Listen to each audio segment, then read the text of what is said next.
Terdapat beberapa ahli yang mengemukakan apa itu kepedulian atau peduli. Yang pertama, menurut Hardati. Menurut Hardati, peduli ialah peka terhadap kesulitan orang lain, peka terhadap kerusakan lingkungan fisik, peka terhadap berbagai perilaku menyimpang, peka terhadap kebutuhan dan tuntutan masyarakat yang dinamis, dan peka terhadap pola-pola kehidupan sosial. Itulah pengertian peduli menurut Hardati. Yang kedua yaitu menurut Bender. Menurut beliau, peduli ialah menjadikan diri kita terkait dengan orang lain dan apapun yang terjadi terhadap orang tersebut. Orang yang mengutamakan kebutuhan dan mengutamakan perasaan orang lain, itulah yang disebut orang peduli. Dan orang yang peduli tidak akan menyakiti perasaan orang lain. Jadi, dapat disimpulkan bahwa peduli berarti memperhatikan atau menghiraukan sesuatu. Peduli yang dimaksud bukan berarti mencampuri urusan orang lain, tetapi lebih pada membantu menyelesaikan permasalahan yang dihadapi orang lain dengan tujuan kebaikan dan perdamaian. Adapun pengertian peduli lingkungan adalah sikap dan tindakan yang selalu berupaya untuk mencegah kerusakan pada lingkungan alam dan sekitarnya, dan mengembangkan upaya-upaya untuk memperbaiki kerusakan alam yang terjadi. Implementasi atau praktek karakter peduli bisa diterapkan pada diri sendiri, peduli terhadap sosial, dan peduli terhadap lingkungan. Praktek karakter peduli terhadap diri sendiri bisa dilakukan dengan cara memberikan suatu penghargaan kepada diri sendiri atas apa yang sudah kita lakukan atau perjuangkan.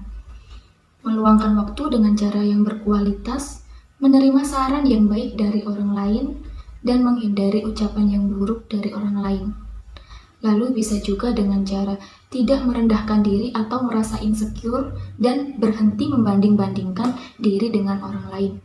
Dan menurut saya sendiri, hal yang paling penting dilakukan peduli terhadap diri sendiri yaitu selalu memiliki pikiran yang positif. Praktek karakter peduli sosial bisa dilakukan dengan cara selalu berbuat baik, rukun dengan tetangga ataupun teman, menghormati yang lebih tua dan menyayangi yang lebih muda, selalu membantu, dan apabila ada tetangga atau teman yang sakit, kita bisa menjenguknya. Dan perbuatan-perbuatan tersebut sering kita temui di lingkungan sekitar kita pastinya. Karena kita sebagai makhluk sosial yang selalu membutuhkan bantuan orang lain atau tidak bisa hidup sendiri. Dan yang terakhir yaitu peduli terhadap lingkungan. Bisa dilakukan dengan cara mencegah kerusakan alam dan mengembangkan upaya-upaya untuk memperbaiki kerusakan alam. Misalnya selalu menjaga kebersihan lingkungan, merawat tumbuhan, dan melakukan kerja bakti. Di sini saya akan membahas teori tentang amanah. Amanah adalah sesuatu atau pesan yang disampaikan oleh orang lain untuk dijaga dan dapat diberikan kepada orang yang berhak atau dapat disampaikan kepada orang yang berhak. Dan apa sih pentingnya sikap amanah? Amanah merupakan tanda akhlak yang baik. Karena itu pula amanah adalah akhlak mulia yang harus dijunjung tinggi. Hikmah dari perilaku amanah adalah kita dapat dipercaya oleh orang lain, mendapatkan simpati dari semua pihak, baik kawan maupun lawan, dan dapat menjalin hubungan atau berinteraksi antara sesama manusia dengan baik. Jika kita sudah diberi amanah oleh orang lain, maka kita harus menjaga amanah itu dengan sebaik-baiknya, karena secara tidak langsung orang itu sudah percaya dengan kita. Saya Nevita yang akan menjelaskan contoh atau implementasi amanah dalam kehidupan sehari-hari. Menjaga informasi yang dirahasiakan juga termasuk dalam mengimplementasikan amanah dalam kehidupan sehari-hari. Menyampaikan titipan pesan sesuai dengan isi aslinya. Jadi tidak ada yang ditutupi, tidak bohong. Menyampaikan yang sebenar-benarnya itu juga termasuk amanah. Menjalankan tugas dan tanggung jawab jabatan sesuai yang diberikan. Itu merupakan penerapan amanah dalam bidang pekerjaan dan juga dalam bidang kehidupan sehari-hari. Menjaga segala sesuatu yang telah diberikan oleh Allah dan juga termasuk merawat Itu termasuk juga salah satu contoh implementasi amanah. Saya di sini akan menjelaskan tentang teori gigi. Teori mengenai kegigihan atau grit dikenalkan oleh Angela Duckworth. Kegigihan atau grit adalah salah satu variabel psikologis yang berdasar pada kekuatan karakter individu yang tertarik dalam proses indikator untuk mencapai keberhasilan dalam jangka panjang, ditambah dengan motivasi yang kuat untuk mencapai tujuan.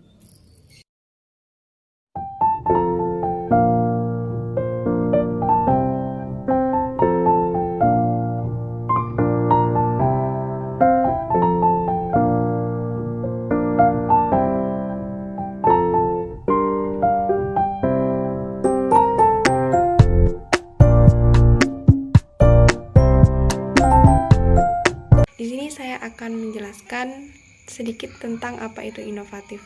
Inovatif sendiri merupakan gagasan atau ide baru yang diterapkan untuk memperbarui suatu produk atau jasa dan juga proses yang mana bertujuan untuk menciptakan kemudahan bagi kehidupan masyarakat. Kemudian banyak sekali contoh atau implementasi dari inovatif ini sendiri, yang mana itu banyak ada di dalam kehidupan kita sehari-hari, di dalam dunia pendidikan, dunia bisnis, kemudian dunia kesehatan, dan juga lain sebagainya, yang mana inovatif ini sendiri terus berkembang dengan bertambahnya waktu. Kemudian banyak sekali cara untuk mengembangkan atau menumbuhkan rasa inovatif di dalam diri kita. Beberapa di antaranya yakni dengan cara menumbuhkan rasa ingin tahu, berani, dan juga berpikir positif. Sini saya akan mengajak anak-anak untuk membuat sesuatu yang kreatif, contohnya membuat perahu dari kertas. Yuk kita buat mulai videonya. Halo guys. Halo. Jadi sekarang kita bagi kertasnya ya. Ini. Oke, sekarang nanti adik-adiknya lihat contoh di kakak ya. Nanti kakak contohin, baru adiknya ikutin kakaknya ya. Kita mulai ya deh. Pertama, lipatin kertasnya jadi 2, kayak begini. Kasih lurus. Ya. Kakak bantu ya. Ini lipatin jadi 2, ya. Bagi 2 lagi jadi 2, ya. Yang satu lagi, ya. Bagi 2. Ditekan, ya kasih rapi ya. Ditekan. Udah lipat, buka lagi, buka jadi 2. Nah, habis itu buat segitiga ke layangan, ya begini. Ujungnya harus sama ya. Ya, satu lagi. Tunggu ya, ini kepanjangan deh begini ya. Kakak ajarin. Iya begini. Sudah? Yang satu? Nah, gini. Tunggu ya, lihat kakak punya. Ini habis itu. Yang satu di sini lipat ke dalam ya, tekan dia, iya lipat, putar lagi, satunya lagi, ya sama kayak tadi, ya tekan dia, ya tuh, buka, ya, ini rapiin di sisi kirinya, kanan, kiri, ya sama, yang sebelah juga sama, rapiin, nah itu, tutup dia, tutup, rapiin.